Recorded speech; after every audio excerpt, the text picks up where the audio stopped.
We are live. Great. Hello, everybody. My name's Ashleigh Brown, and we want to welcome you to this call today, which is talking about the Ecosystem Restoration Design course, which has been created in collaboration with Ecosystem Restoration Camps and Gaia Education. This is the second round of the course now. We started it for the first time in May last year. And this is a chance for you to ask your questions to some of the course teachers who are here with us today. The course runs through 5 modules. The first module focuses on natural ecosystems, so ecosystems that are not used for agriculture. The second looks at agricultural land and restoring and regenerating agricultural land. The third module looks at land restoration in urban areas. The fourth is about business models for restoration. And the fifth module is a practical module where students get into groups and create a restoration plan, a restoration design, and a business plan for putting the restoration into action. We have a wonderful group of people here today who each are playing their own roles in the course. We have Watson Featherstone, who is teaching about his work in restoring the Caledonian forest in Scotland. We have Rishi, who is doing great work in Los Angeles, restoring urban land there and creating healing gardens and urban farms. We have Nuva, who is working with Gaia Education. He is a communications coordinator there. Precious Piri, who's teaching on holistic management, holistic grazing, with her experience coming from sub-Saharan Africa. We have Dan Blykrot, did I say that right? Kind of, good enough. And he is teaching on tiny forests in urban areas with his experience coming from all over the place, really, but his lesson focuses on a case study of creating a tiny native forest in, was it Utrecht? Utrecht. Yeah. Saskia is here from Gaia Education. She's the one that responds to all of the registrations, keeps our registration lists up to date. So any questions about registration can go to her. We have Ben, who is working with the ERC as our video editor, and he, amongst other things, and he also is a facilitator on the course.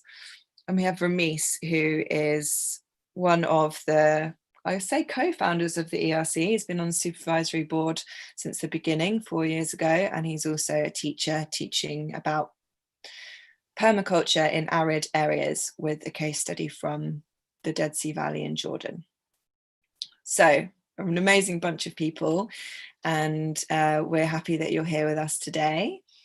So now I'm going to hand you over to each speaker, and they're going to give an introduction to themselves and talk about their particular lesson and what their lesson is about for you, for all of you who'd like to know more about what the actual lessons content is and what you'll be learning and who from. So let's start with Alan. Alan, would you like to introduce yourself and talk about your lesson? Great, thanks Ashleigh, and hi everybody who's out there listening to this. So my name is Alan Watson Featherstone. I live at Findhorn in the northeast of Scotland, and my module, I think, is the first one, Restoring Temperate Forests, and it's based on the work that I started in the 1980s when I became aware that the native forest in the Highlands of Scotland, the Caledonian forest, was dying on its feet. There was only 1% of it left at the time, and that forest consisted of scattered remnants over a big geographic area, isolated from each other, and almost exclusively old trees, 200 years or more. And no young trees had been able to grow for at least 2 centuries because of the intense grazing pressure from deer and sheep. And the old trees were at the end of their lives and were dying. And I saw this and I felt I needed to do something about it. So I founded a charity called Trees for Life in 1986, which now has planted over 2 million trees and has been involved in practical work to restore the forest. and has had quite a major influence. So my module is based on that work, starting with some principles of ecological restoration, looking at what do you need to do to help get an ecosystem back on its feet again after it's been so heavily depleted. In Scotland, we've lost all our predators. They're all been exterminated, and the forest has been reduced to this tiny percentage, and we have far too many large herbivores. So the first part of my module looks at the problem, going into in some detail why it's in that state and why the forest cannot recover by itself.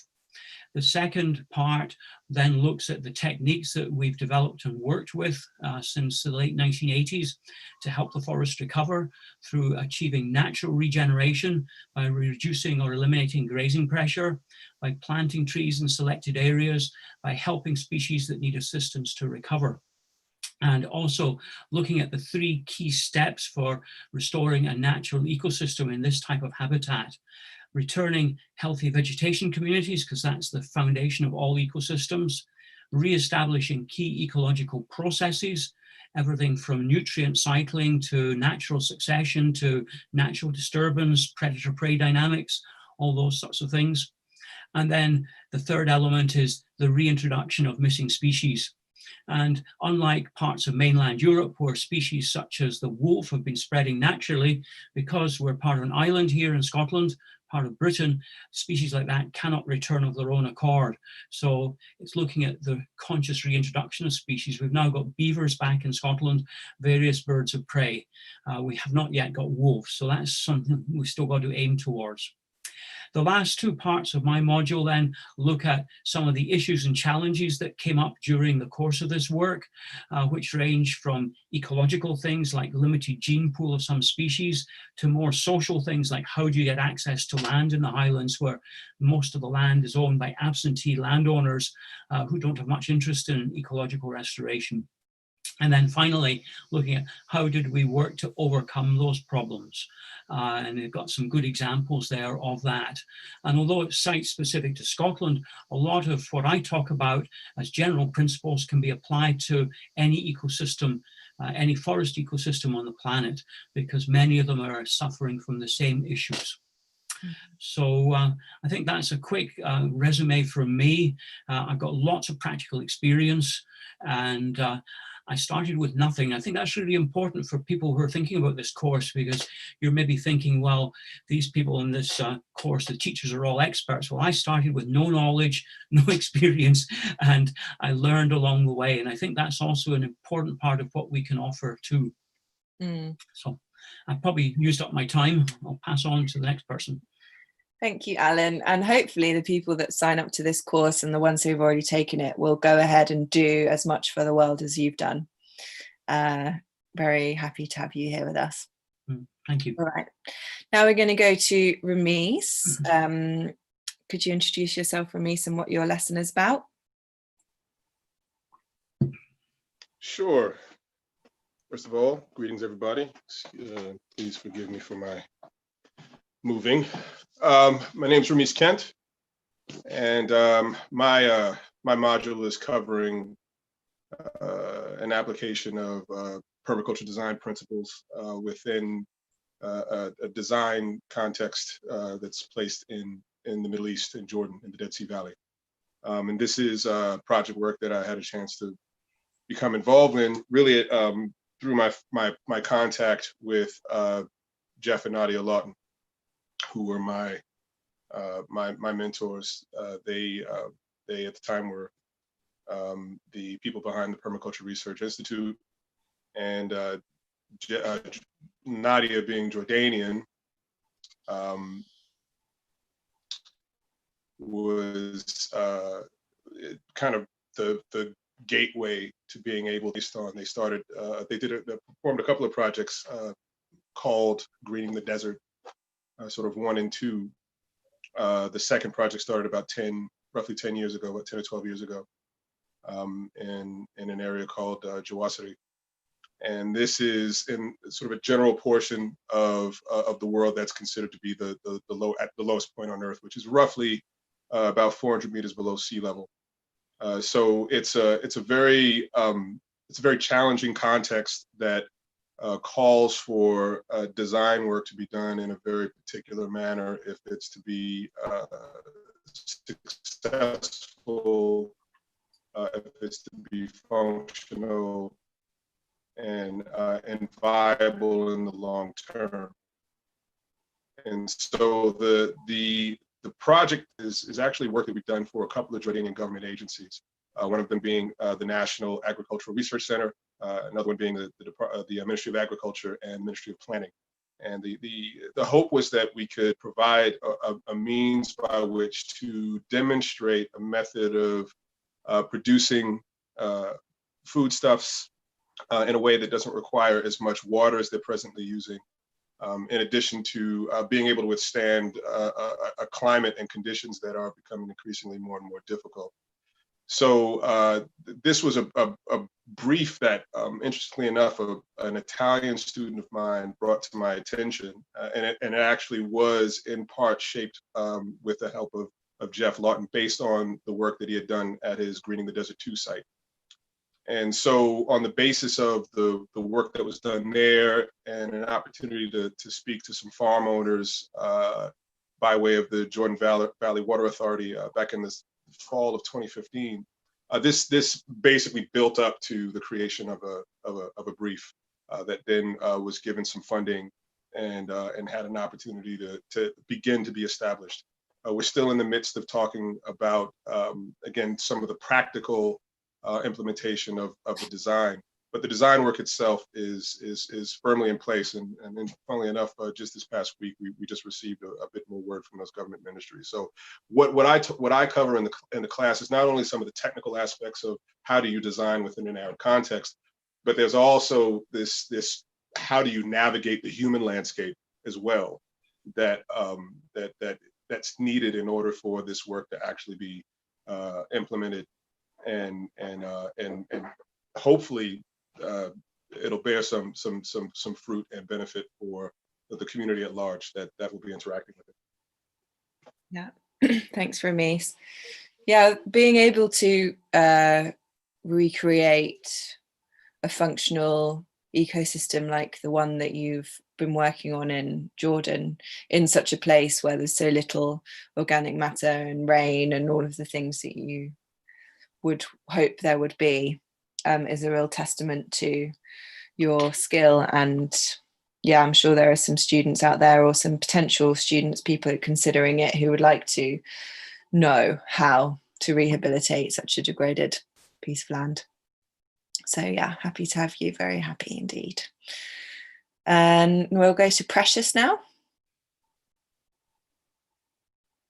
Hi everyone, my name is Precious Piri and based in Zimbabwe, where I am practicing and also an accredited professional, training and educating and facilitating holistic management with communal groups and sometimes NGO partners, and also working with partners who have communities that they are assisting along the national parks, who are communities really in mostly conflicted areas.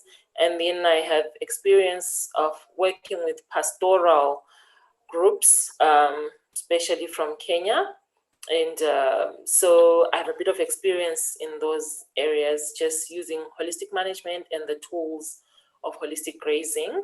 I'm also an African coordinator for Regeneration International, where I also use the skills of holistic management to continuously educate and spread the message of regeneration, even at policy level here in Africa.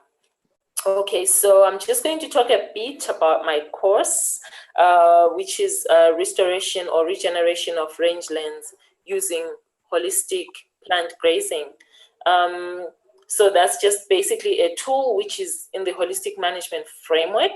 So the structure of my course is, first of all, introduces the broader aspect of rangelands desertification, how much we've been losing soil and fertility of soil, and obviously impacting on our big landscapes, which are rangelands. And most of those kinds of rangelands, they're about 70% of the world's lands. They are being affected by loss of soils and natural resources due to how we manage or run our livestock or agriculture. So if you check the UNFAO report, says 65% of soil loss is due to agriculture. And so agriculture is growth of food and fiber from the world's land and waters. So I think holistic management really cuts across all disciplines that are to do with production of these things. So the first one looks at the broader sense of the problem, what causes land degradation, and what are the impacts.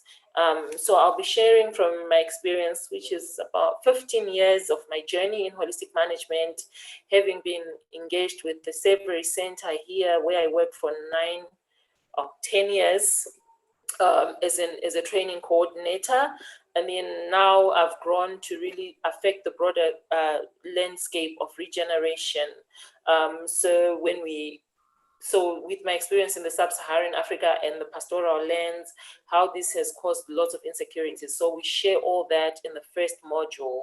And then the second one is our biggest and main content, which is the juicy part, if you want me to use that word, where we look at the framework and the actual practice of holistic plant grazing and animal impact. And like how it really works with animals and the land, and how do you get to a decision of what tools to use. So just to, I think, to demystify some fears, most people will say, oh, but I live in a space that doesn't have livestock, or that doesn't need cattle, for example, because most people feel like holistic management advocates for cattle only. No, it is a decision-making framework. So you can use it even to implement permaculture or any agroecological process, but then it helps you make those decisions to have a practice that is suitable to your own environment, which is why I find it very important to start from the framework before we go to the actual tools. Because most instances, if you can access, for example, resources of holistic management, I'll show you like just this one book. It's easy for you to just go step by step in actually implementing, but then there are lots of fundamental truths that we have to unearth together as a class while you keep referring to your own context of work. The third piece is sharing on the results of holistic management and holistic grazing from what I've learned and from my experiences. So you share those results really with an intention. I share those results with an intention to also show the potential that holistic management has to resolving one of the world's most pressing problems. We are in the midst of climate extremes, and I think it's very important for us to be talking about issues such as these. And the reason why it's really, I find this platform really amazing is because to implement issues like holistic management frameworks, it takes lots of transformative development. And so I get to share all the experiences of some of the challenges that we face in this work.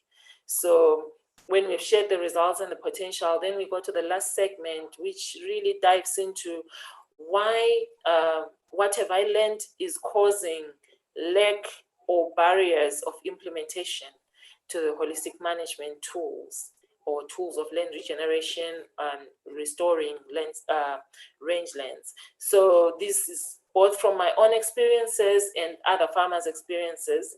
And I usually like taking on the Q&As last time that I came in, because people then share what they think is their own barriers as well. And that helps you to kickstart how you can resolve or start working into the barriers for true transformation to actually take place. So I hope that you'll find it useful and helpful. It keeps challenging the way we think and we look at our world. And that's what I have learned and grown from.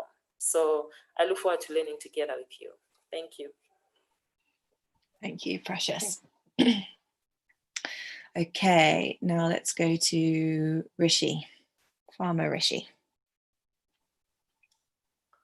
Hi, everyone. I'm Farmer Rishi.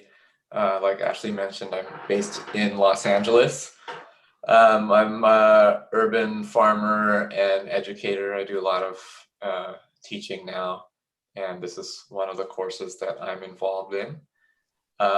Just a little background about myself. I've been in the urban farming world, urban gardening world here in Los Angeles for the last 10 years. I'm the executive director of a nonprofit organization here called Supervisory Institute.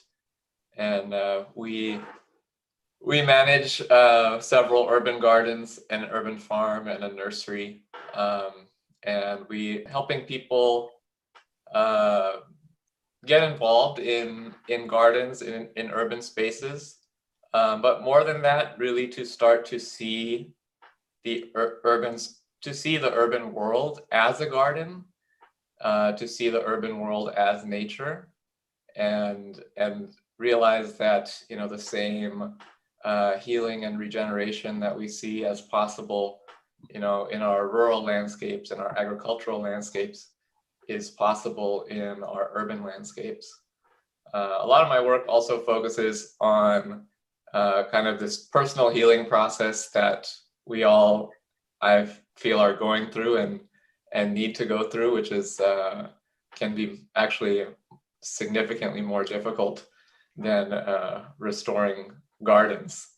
And that doesn't play too much into what I've provided in this course, but that's more of my personal work. I'm also the co-founder of a new company called Healing Gardens Community.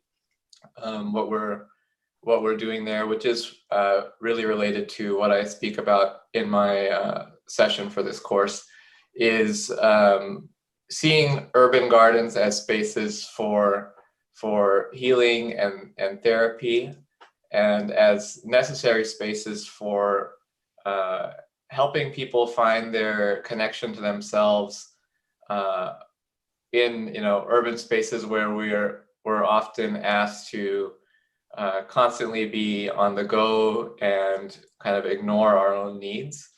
So we are creating a platform that is helping urban gardeners share their spaces, make money by sharing their spaces, and creating access to, you know, really beautiful, you know, gardens that when you walk in, they kind of stop your heart and give you that chance to breathe.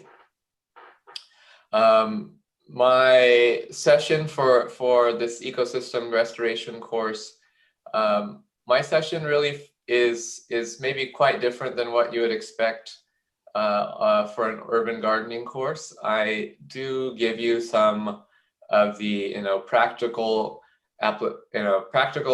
tools that you need to restore soil health, to create gardens. Really, what I focus on more in my session is what urban gardens mean and what they really provide in this urban fabric, in our urban communities. You know, like I've mentioned, I've been doing this for so many years, and I think what I've really found over the past 10 years is that, you know, I've tried so many different ways to share our urban gardens with people, mostly focused on you know, teaching them, or like trying to get them started composting, or trying to get them started, you know, growing vegetables. And what I found is that most people, you know, you have to understand where people are at, especially in, you know, living in an urban area, having a job, having kids. People are really busy, stressed, and asking them to take on, you know, additional work, you know, to save the earth, usually doesn't help that much. And so what I've found is that actually people are, the way to bring people into this work, the way to bring people to once again see the value of land, to see the value of gardens, to see the necessity of humans taking up our role again as caregivers and weavers of ecosystems and gardens. The best way to do that is to just bring them into gardens where they can really feel the importance of, you know, this kind of work that we do as gardeners, as farmers, as people who care for land.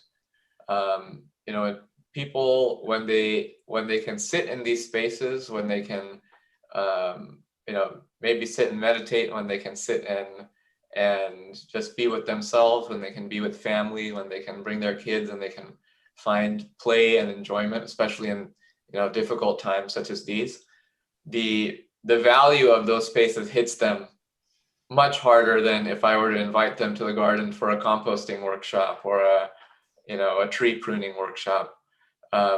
Those are kind of, for me, becoming secondary to the experience of being in a garden that's really been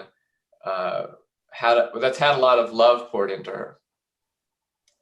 So yeah, my module focuses on this, finding what the actual value of gardens are in urban spaces, how to express that value, and also how to make a living from urban gardening, or at least maybe not make a living, but make a reasonable income from urban gardening, so that it doesn't become an additional burden on you. Because I've seen, you know, so many people burn out doing this work, especially in urban spaces. So trying to create, and that's what we're trying to do with Healing Gardens, is really create a model and a system where people can create urban gardens, create really beautiful, bountiful urban gardens, and be supported in the work that they do and really make an impact on their communities, especially, you know, in urban areas where we have so many communities of color who have experienced, you know, historic trauma, who have been dispossessed of land, who've had, you know, ancestors killed, or you know, there's just so much trauma, pain, and suffering that is held in the bodies of a lot of urban populations. And so a lot of my work is working to create these gardens where people can kind of settle and face some of these traumas and that pain, and hopefully find a way through it. So yeah, that's what I'm offering, and I'm very glad to be part of this course. Thank you. Yeah, what I really liked about your contribution to this course has been the multi-dimensional element of your presentation and your work, and the realism in it. And many people will probably realize now, after having listened to you, and when they take the module, those that already have taken your lesson, that you need to think creatively in order for ecosystem restoration to be financially viable. And so I thought it was a really great addition to the course, what you were teaching about and what you just mentioned here. And last but not least, Dan, go for it. Yes, I'm here. So good evening, everybody. I'm Dan from the Netherlands. I live in the city of Den Dolder. Nobody will know it, but it's a small village in a wooded area near the city of Utrecht. For the past 5 years, I've been working on a project called Tiny Forest. Before that, I was triggered by what Alan said. I have a master's degree in business administration, so I didn't know anything about soil, anything about plant communities, nothing about trees. But I saw this TED talk on how to recreate tiny urban forests. And ever since then, I've been creating these forests everywhere in Holland, because we are one of the most densely populated countries in the world, heavily urbanized, and more people in the world grow up in cities nowadays, and they're, literally far away from nature. They don't have any space to connect. So I really love the part about Rishi, and that says nature can be healing places within cities. So I've been working on restoring, well, our natural habitat as human beings, but not in a very large scale operation, but in very small, tiny forests. So it's about a 200 square meter dense natural forest. It's as big as about 10 parking lots. And we've been working to convert schoolyards, which are mostly made out of stone in the Netherlands, and making in people's gardens and creating forests in not just any type of urban area, and moving to company grounds now. So in my module, I'll talk a bit about what the main causes for ecosystem degradation are in the cities. Then I'll move on to how to actually create a tiny forest, how to test the soil, how to improve it so that trees can grow there, how to identify the plant communities that would have grown there had we not intervened, and see how you can make a design that doesn't only invite nature but invites people. And I'll talk a lot, because that's one of the main reasons I got into this project. I'll talk about how to connect urban kids growing up without nature, how to connect them to nature. And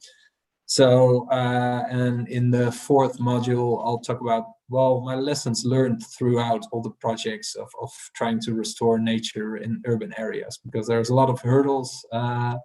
So I'll talk about how to find locations, which is always a big problem, how to arrange for your funding, how to deal with unexpected things that come your way. So I'll try to give you an overview and see if I can set you up to start a tiny forest yourself. Well, this week was really exciting, because I actually talked to 2 or 3 participants from last course, and they were actually creating a tiny forest in their yards, in some place in Amsterdam. So I'm very excited that this course is running again, because it works, because people get started on restoring nature and restoring their bond with nature and how we connect to the natural world. So hopefully you'll enjoy my course, and I've kept in touch with a couple of students, so I'm looking forward to meeting some of you guys in the course, during or after the course. So that's what I'll be teaching. Thank you. One of the things that I love most about this course is that you will get to learn, as a student, you get to learn directly from the experiences of 18 very impressive people who have really achieved a lot in the field of restoration, and you get to learn directly from them as to not only the techniques they use, but like the teachers just said, what were their challenges and how did they overcome them. And I personally feel that learning directly from experiences is one of the best ways to learn. So that leads us nicely to the next point of discussion, which is, why is ecosystem restoration important, especially right now at this time in human history, and why should people take this course? So is there anyone feeling particularly called to answer this question first? Rhamis got his hand up first. Yeah, so I think the Jordanian example is interesting, because it's sort of in a region that is in the crosshairs of all of the issues that converge, and very clearly make obvious why this is an urgent matter that has to be dealt with, because a lot of what's happening in the Middle East is intimately tied to a number of phenomena that come out of this long historical arc of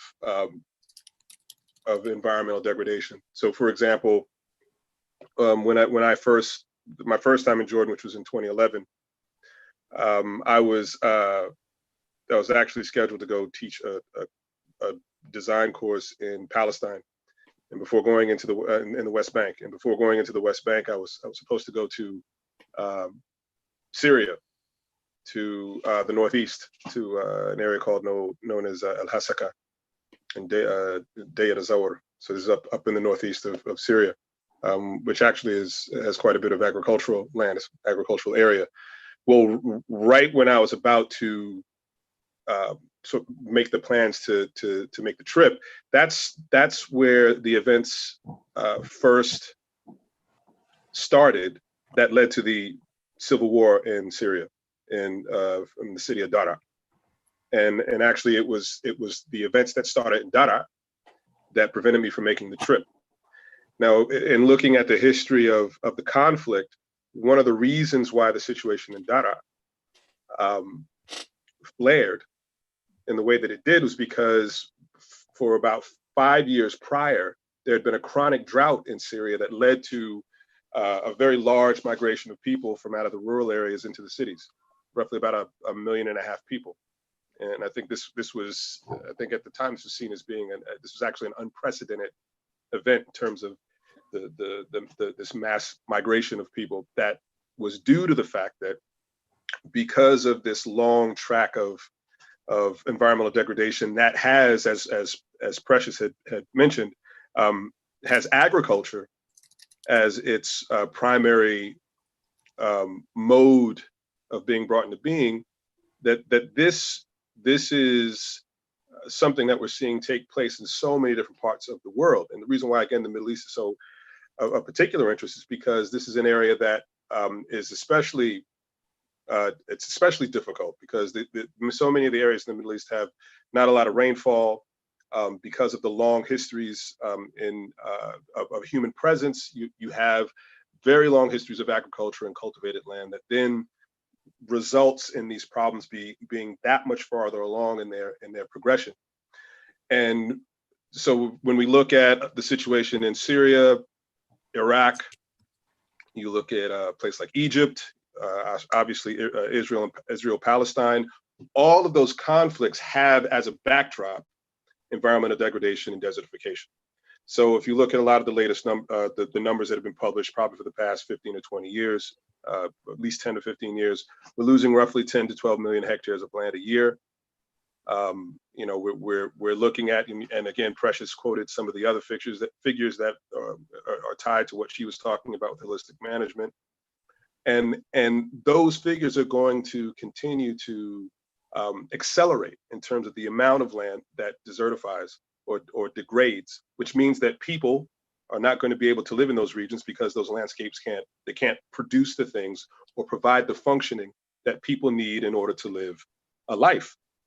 And until, again, the problem of land degradation and desertification, until that particular problem is focused on, and then the things that are necessary to stop it, and then hopefully reverse it, until those things are done, all of the different problems that we currently see in the world are just going to get worse and worse.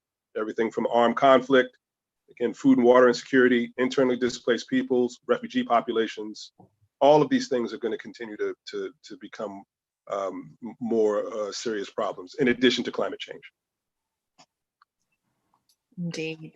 So it is essential that we restore the world's ecosystems as soon as possible, preferably within the next 10 years. So we have a lot of work to do, and everyone in this call is working towards that. And hopefully all of you watching want to join in as well. Alan, you're next.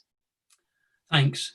Yeah, just very briefly following on from what Rhamis said very articulately, the history of human civilization on planet Earth has been the history of exploiting ecosystems to the point of destruction. And if you look at the Middle East as an example, where civilization, Western civilization, is said to have begun in the Fertile Crescent, it's now present-day Iraq, and it's all desertified. And that has expanded out all over the world as humans have spread. And we're now destroying the last ecosystems on the planet in the Amazon, in Borneo, and in the deep oceans. So the future of human civilization on the planet depends on doing something that's never been attempted before. We've actually got to reverse the damage. We've got to engage in restoration on a massive scale. And about 20 years ago, when I was working on restoring the Caledonian forest in Scotland, I had this sense that that was not enough. We actually need to do it on a planetary scale. So my vision since then has been that the 21st century will become known as the century of restoring the earth, where all peoples, all nations, all cultures come together behind the first shared task of all humanity. We've never had a goal that unites everybody before. Surely it has to be taking care of our home, the one thing we share, planet Earth. And we need, masses of people to take that on. Pioneering projects have sprung up in the past 10, 20, 30 years in various parts of the world, many of them represented on this course. And now it needs to be taken forward by a new generation of people because there's work to do everywhere. Most environmental campaigns in the world today, Greenpeace and all the rest of them, excellent work, it's damage limitation, but it's no longer enough. If all the destruction were to stop tomorrow, we've still got a planet whose capacity to support life today is a fraction of what it was 200-300 years ago. So the future is restoration, and that has to be something that becomes an integral part of all cultures, all countries, all societies. And this course is essential as providing some of the training that will help set that in motion. So for people who are interested in this, there's huge potential out there. I made it my life work to engage in restoring the forest in Scotland. We need tens of thousands of people to do the same thing all over the planet. And the people who are signing up for this course, I see as some of those who will step forward and do that in the future. Indeed. Dan.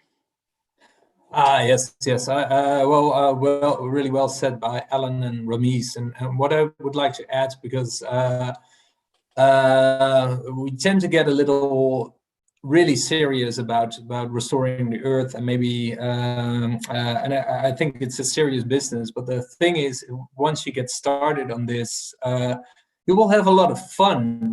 It's great to to watch a forest grow, or to see a garden flourish, to connect with people, meet people who actually care about this, and to restore Earth. So it will bring you hope, because I remember Al Gore destroying my confidence that the Earth could be healed again. I think it was when I saw the documentary of John Liu about restoring the Lhasa Plateau in China, that I thought, well, this is a story of hope. I want to get involved in this.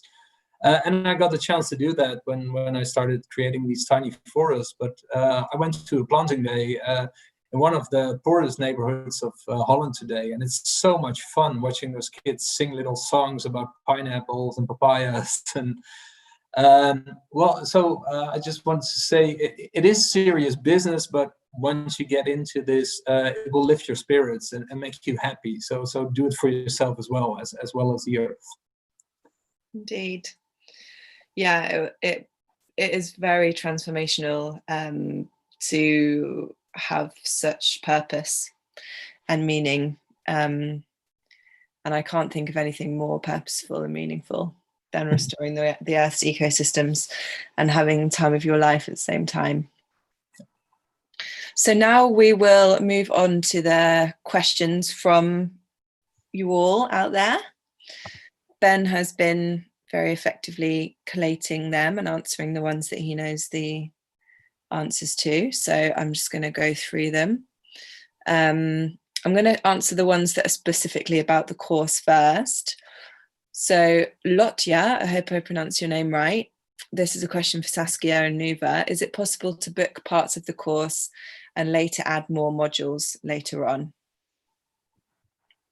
Yes, so you're definitely able to register for one module, and then later on, if you decide, if you're, for example, not sure about taking another module, you can decide later on down the line. Although we would recommend to register either for the full course or for a number of modules in advance, because we had an issue in the first edition that a lot of places were sold out very quickly. So we encourage everyone to sign up to the modules that they want to do as early as possible.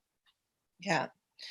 And just to add to that, if you do decide, say you sign up for module 1 and you want to pay for module 2, but want to pay for it later, we recommend that you sign up with no less time than a week before the module starts. And if you've taken module 1 and you know you want to take module 2, but you just haven't paid for it yet, or 3 or 4 or 5, just let us know so that we can reserve your space.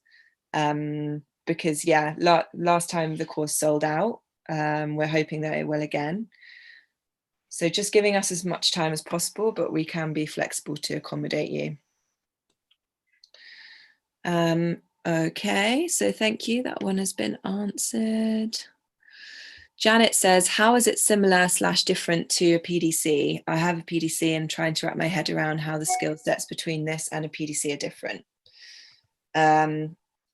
Has Farmer Rishi here as answering that question. Was it a direct question to Rishi, Janet, or was that your suggestion, Ben? I feel like I'm better placed to answer that question, seeing as I... Yeah, that makes sense. Go for it. So this course gives you an array of ecosystem restoration, rehabilitation and regeneration techniques and examples of projects from around the world, that some of them are specifically permaculture projects, such as Rhamis's lesson, and some of them use completely different methodologies. So holistic grazing is its own methodology. Tiny forests and the Miyawaki method is its own methodology. And so whereas permaculture talks about the design framework, in this course, permaculture is just one of the design frameworks rather than the only one. So you're learning about many different types of design and implementation strategies and techniques, with permaculture being just one of them. So I hope that answers your question. If it doesn't, feel free to write me an email and I can talk to you about it in more detail. I will ask Ben to put my email address in the chat.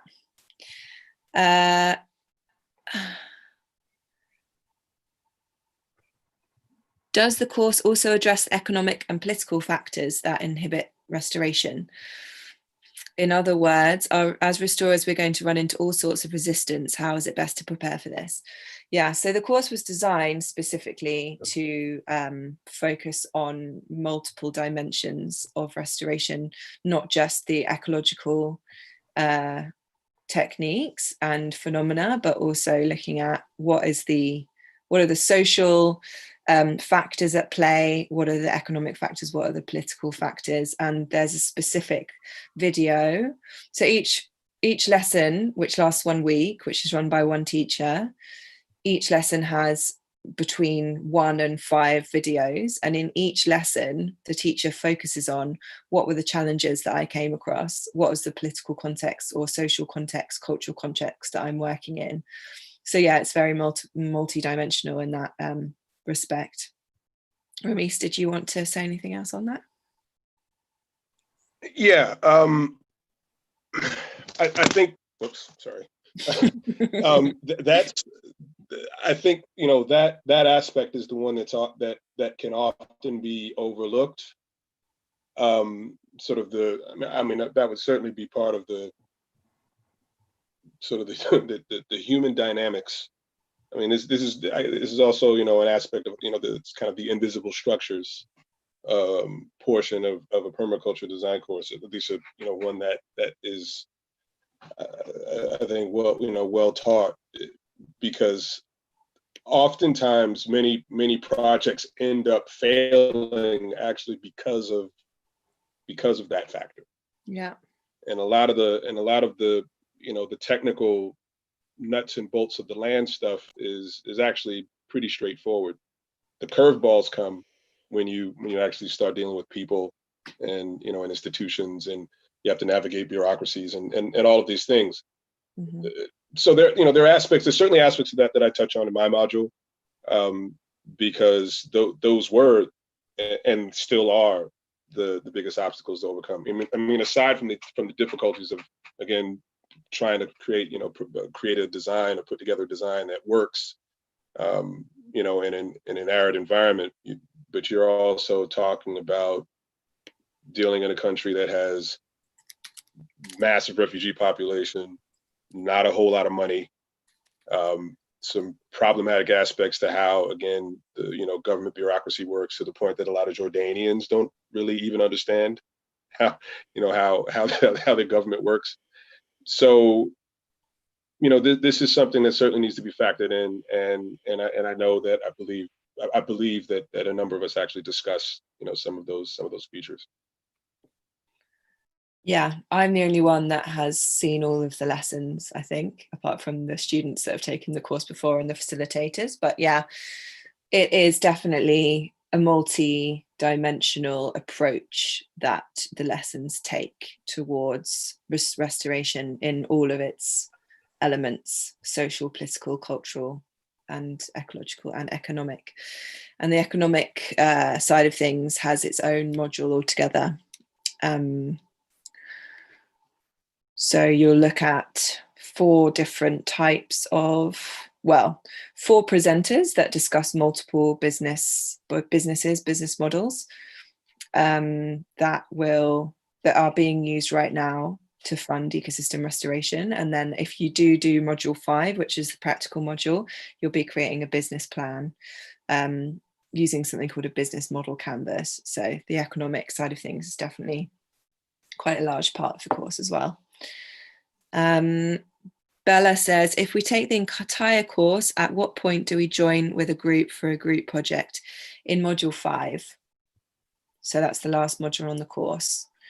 The way that it works is the students can propose projects that they would like the student groups to work on. So maybe Ben, you'd be best to describe how this bit works, because Ben is a facilitator. Would you be happy to? Sorry, I must say I was answering a question on the live chat. The question So was, what point do we join with a group for a group project? I was wondering if you could explain a little bit more about how module 5 works. Yeah, so the final part of the course, which is 6 to 8 weeks, it is all about group work. So that is in the last 2 months of the course. And the students who have access to land, which this last round of the course, there were 25 projects, and each project got together with other students, and they worked out how they were going to rehabilitate the ecosystem on that piece of land. So we have, currently we're in the last module of the course, the previous round of the course. So there were 23 projects, and each project now has a design, and a lot of the projects are actually also continuing after the course. So the teams that were formed during the course are continuing after, talking to local municipalities, looking for funding, and are moving into the implementation phase of the work. So did that answer the question? Yeah. It did for me. Hopefully, all right. Bella, who asked, she can follow up again if she'd like any more information. But yeah, the beautiful thing about this course is that it does create real restoration projects. One of the restoration projects is now an ecosystem restoration camp, and is being worked on physically by students from the course that met on the course. And we hope to see more of that in the future, because it's really cool. Okay, please confirm that all class lectures will be recorded and we can do the class in our own time. Yes, so each lesson has pre-recorded videos, and then once a week on a Monday, there would be an opportunity for you to have a live Q&A with the teacher for an hour, where you can ask them any questions that you have that arose from watching their videos. And then there's a written reflection at the end of each week, which is like a short thought piece on a question. about the topic that's covered in that lesson. And there's also a multiple choice quiz. That's how the grading system works. How have previous student graduates found jobs afterwards? Well, it's hard to say right now because the course hasn't finished. People are still in process of finishing it. So I think it might take a little bit longer to realise this and know for sure. But as soon as it does happen, we'll be very happy to talk about it because it's something we'll be very proud of. And maybe it has happened, but I'm not sure yet. Ben, do you know? Has anyone found a job yet? I mean, what's been interesting to see is that the students are often engaged with different organizations and projects and initiatives outside the course. And what we've seen is that through networking and getting to know each other through Q&As, through the projects in Module 5, is that some of their initiatives sort of get a boost in that way, through networking and also through the things that they learn on the course and the contacts they get with the teachers and the facilitators. But we don't have any sort of data or what you would call it on sort of how it has improved employment prospects. But yeah. So. Yeah, someone else in the last Q&A asked a similar question to this. And I think what we're trying to do with this course is to give you the skills, the contacts and the support to create your own job. Because the field of ecosystem restoration has been quite niche and academic up until now, and now it's becoming more mainstream, but certainly not to the point where there are, you know, you can go onto a jobs website and there are loads of paid jobs available. Most of the people who are here and our teachers in the course have created their own projects. And hence that's why we give you lessons on business modeling and fundraising.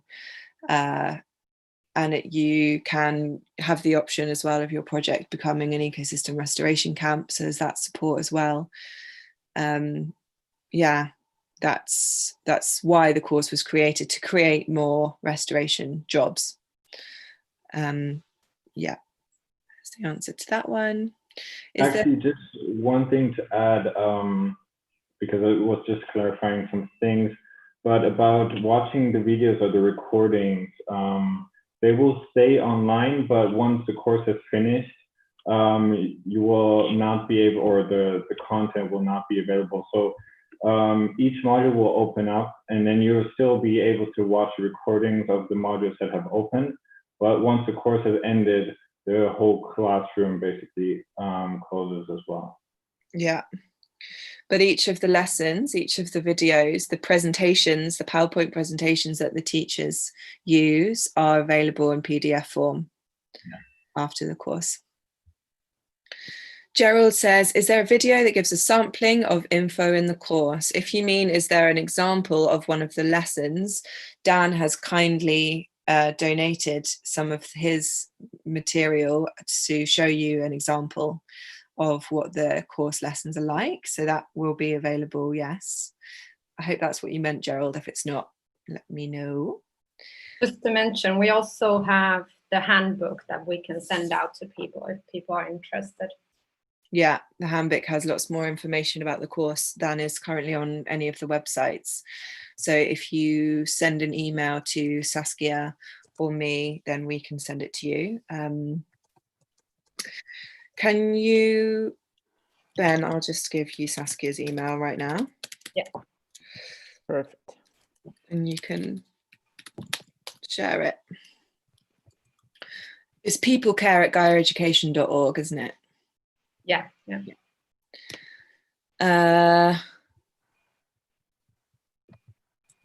Then there's more of a political question for Rhamis.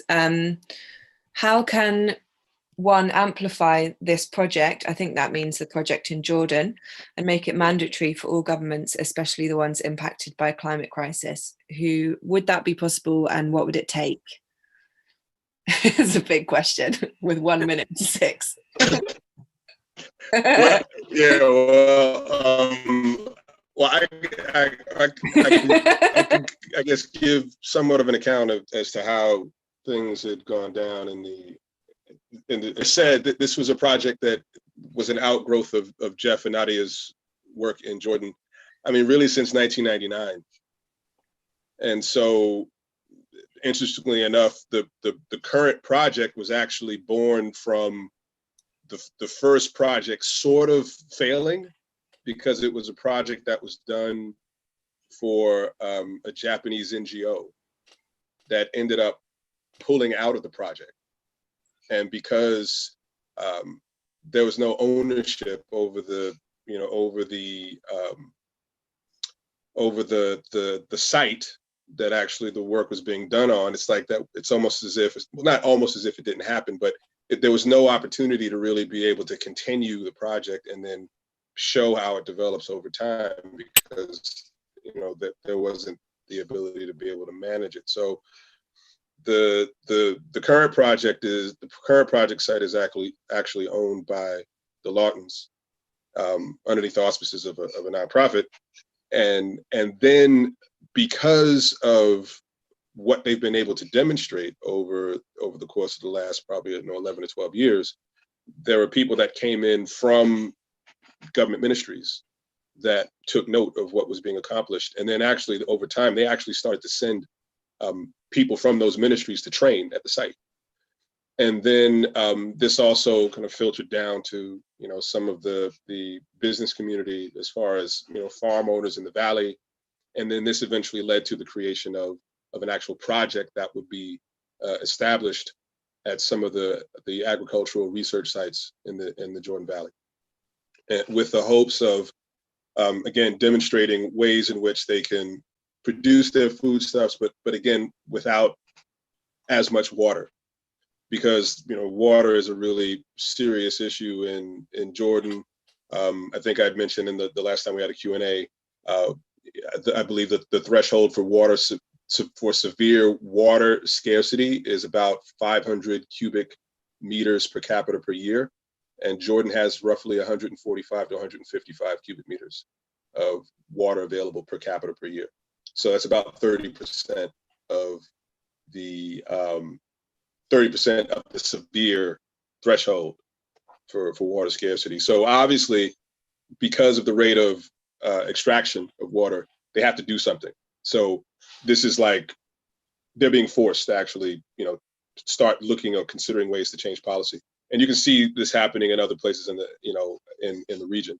So there's that aspect.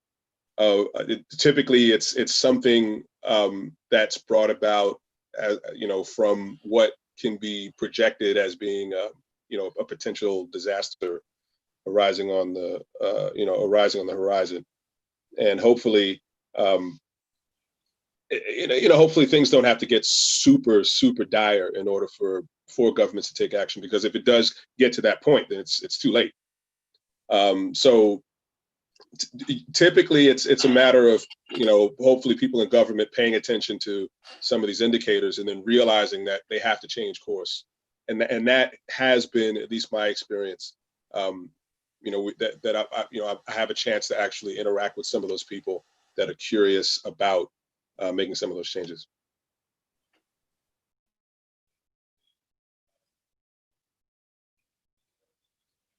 It is happening, isn't it, Rhamis? There are governments now that are taking this into consideration, and there have been in the past. John documented the Rwandan government taking ecosystem restoration very seriously. So yeah, fingers crossed that more and more realise. I know the UK government is thinking about incentivizing more nature-friendly farming. Probably doesn't go far enough. But. And actually, if I can just add really quickly, I see that I think the questioner was somewhere in Africa, in Namibia. I believe that's what it said in the text, Namibia. Well, so there was another example, actually not far from where they are, and I was just speaking to Jeff about this the other day. He was the one that brought this to my attention. There is an example from the 1950s where in Swaziland, there was actually something called the King's Order that was declared, which required farmers to lay their farms out on contour. So they would actually create these grass strips to prevent soil erosion, because again, it was seen that this was a serious problem, and in order to deal with that problem at a scale that would actually have some impact, there was a sort of a royal decree that was issued that actually required some of these measures to be put into place on a national scale. So, again, these things have been known to happen periodically, and we are actually seeing more changes, as Ashleigh just said. I think the key is more public awareness and desire for it. A lot of people don't even realize that the land that they're living on is degraded, number one. And then when they do, they're not really, they don't know that restoring it is an option, number two. And it's not until you have a critical mass of the public who know about this and know that it's a solution that needs to be implemented rapidly, that government policy catches up quite often. Okay, we're going to move on now. I've got a couple more last questions, then we're going to close. Catherine says, if the course is online, how do I visit the camp? With many of us people around the world, I wish to do hands-on learning. So this course is online, but then the last module, like I said, focuses on a practical project. So some of the people that are taking the course are actually camp managers of existing restoration camps, and they are using the course to create their design for a new piece of land. It could be the camp land itself or land nearby. And so there are opportunities at the camp's discretion for you to visit them and help them to create their design and implement it as part of the 5th module. So it's a blended course where it's both online and can be done practically through networking and collaboration with fellow students. And then lastly, there's a question about building methods. Yes, there is a lesson on regenerative housing developments from an example in Mexico. There's a man called Daniel who's created a business called Navi Village, and he builds houses out of natural materials that use natural flows of energy to power them, and also the land around the houses, which is very desertified, is restored through the presence of the house, which is really cool. So to answer your question, yes, there is a focus on alternative construction methods. It's very, very diverse, this course, I must say. So I think we're going to have to close off now. Thank you so much, everyone, for being here, for those of you in the call and those of you watching on YouTube. I'm really proud of this course and what everyone has created together. I think it is making a tangible difference, and I'm really excited about welcoming 200 new students in January. If you have any more questions, Ben has put the emails of myself and Saskia. If your questions related to content of the course, then it's best to email me, and if your questions related